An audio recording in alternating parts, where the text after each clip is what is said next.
Welcome to Travel for Engineers, Episode 5. Hello, I'm Paul Heaney, and if you're new to this series, this is a place where I talk about the various technical things I notice or look for when I am traveling the world.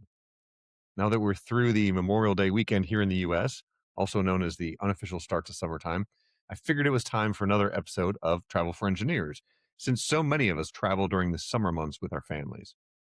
I'm going to talk about some of the engineering behind cruise ships and moving them from place to place in this episode.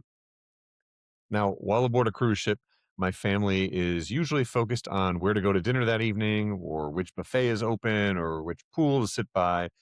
But I'm constantly noticing the random equipment on board.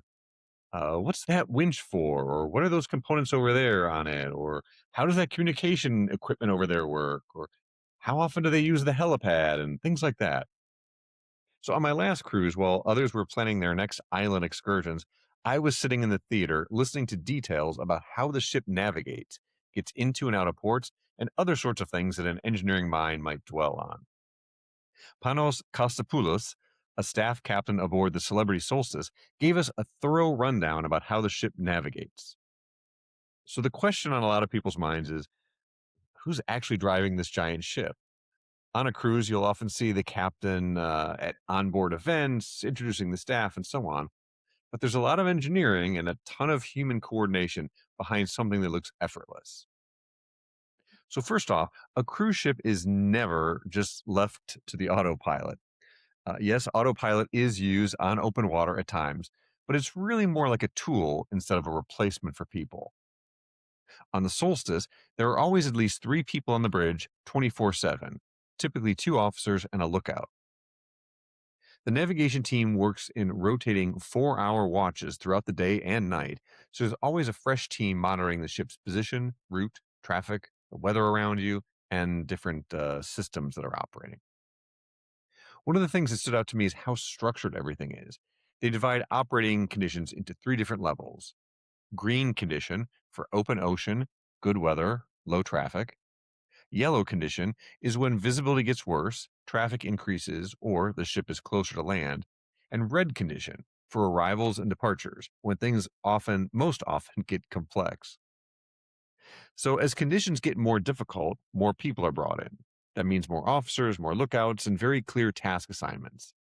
One person handles steering, another handles communications, another monitors traffic, and so forth. And that's really a big theme in ship navigation. Nobody is doing everything alone.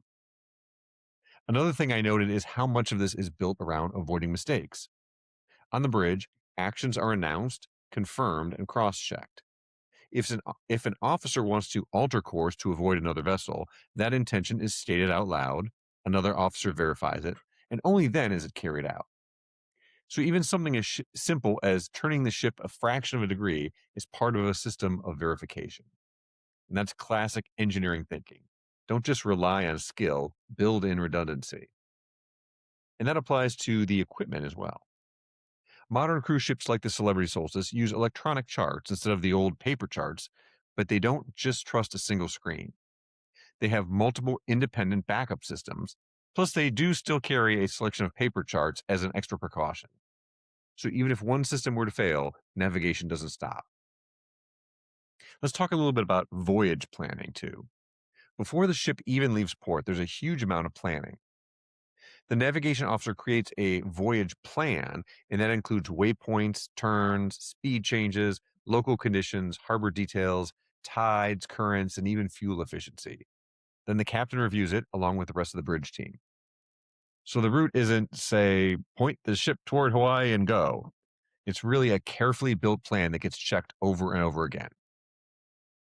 The captain and his senior crew also hold pre arrival and pre departure briefings, which makes sense because those are some of the most demanding moments of the trip. When the ship gets close to port, things get even more interesting. This is where autopilot definitely steps aside and human ship handling takes over. A local marine pilot often comes aboard before arrival or departure. The pilot is basically a local expert who knows that harbor inside and out: the winds, currents, traffic, channel quirks, all of that sort of thing. But even then, the ship's captain still remains in command. And then there's the hardware that makes a giant cruise ship surprisingly maneuverable. The Solstice has three bow thrusters at the front, which help push the bow sideways, and it has two azipods instead of traditional fixed propellers and rudders. That, to me, is one of the coolest engineering details. An azipod can rotate 360 degrees, which means the ship can direct thrust in almost any direction. This gives it way more agility than you'd expect from something so massive, and it's one reason these ships can often dock without tugboats. So when you see a cruise ship slide neatly into port, that is not luck. It is serious propulsion and control engineering at work. Now, even with all the technology around them, the ship captain and his staff still relies on human eyes. There's always a dedicated lookout because radar can't detect everything. For example, whales. The crew also follows whale avoidance procedures, local speed restrictions, and protected area rules. It really shows that navigation isn't just about not hitting another ship. It's also about water depth, under keel clearance, wildlife, weather, visibility, and traffic. One last piece of engineering people definitely appreciate without always thinking about it: stabilizers. I've been on ships before where stabilizers couldn't be used because we had to move ahead at a certain place to get to a certain island. Let me tell you, they help a lot. Stabilizers are fin like structures below the waterline that move to counteract the ship's rolling. They don't stop the motion completely, but they do reduce it a great deal, which makes the ride smoother for everyone on board. So even passenger comfort is tied directly to the ship's navigation and control systems. Navigating a cruise ship is an amazing combination of teamwork, detailed planning, redundant systems, real time decisions, and some quite advanced propulsion technology. Mull that over the next time you're chowing down at the midnight buffet. Well, that's it for this episode. As always, I'd love to hear from you. Do you have an idea for a future episode? Maybe you want to be a guest here yourself. Please drop me a note at pheaney@wtwhmedia.com and let me know what's caught your eye while on the road.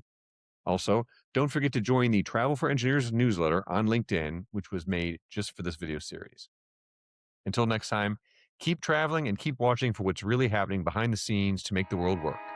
I look forward to seeing you next time. Goodbye.